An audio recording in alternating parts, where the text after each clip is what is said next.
Depuis que je suis petite, une maison pour moi c'était rond, c'était pas carré ou rectangle, voilà, c'est comme ça. Donc déjà l'espace rond.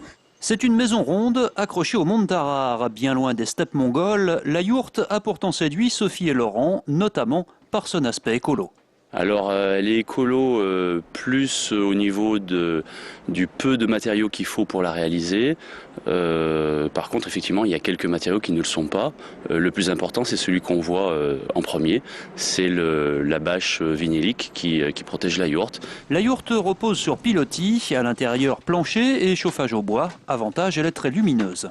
Entre le dôme que l'on voit au-dessus qui fait à peu près 1,80 m et puis toutes les baies vitrées que l'on a, on n'a vraiment pas besoin d'utiliser beaucoup d'électricité pour l'éclairage. Sophie et Laurent ont monté eux-mêmes avec l'aide de copains leur yourte achetée en kit aux États-Unis, mais ils ont pris la précaution avant d'obtenir leur permis de construire. On est propriétaire du terrain et effectivement ça nécessite un permis de construire. Alors toute la difficulté se trouve là d'ailleurs. En France, les permis de construire ne sont pas faciles à obtenir. Pourtant, la yourte, vue comme ça, c'est presque une maison comme une autre. Voici la chambre des enfants et la cabine de douche. On est bien loin du camping sous la tente. Ah oui, c'est une vraie cuisine équipée avec un lave-vaisselle, une cuisinière, un four, frigo, tout ce qu'il faut pour une vie moderne. On a choisi de vivre dans une yourte, mais on ne veut pas revenir à l'âge de pierre.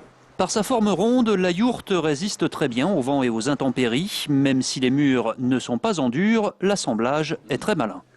Quand on pose la structure, on commence par mettre les portes. Ensuite, on met ce treillis, ce lattis, qui est d'ailleurs en douglas. Tout le bois de la yourte est en douglas. Et puis on va venir mettre ce câble là, qui est un peu le câble magique, puisque c'est lui qui va tenir toute la yourte. Et on va venir ensuite emmancher toute la charpente sur ce câble là. Donc c'est vraiment l'ensemble qui se tient par lui-même. Question longévité, il faut, paraît-il, changer la bâche tous les 20 ans. Enfin, il y a l'argument du prix. Environ 70 000 € la yourte, livrée et installée, pour 85 mètres carrés habitables avec mezzanine.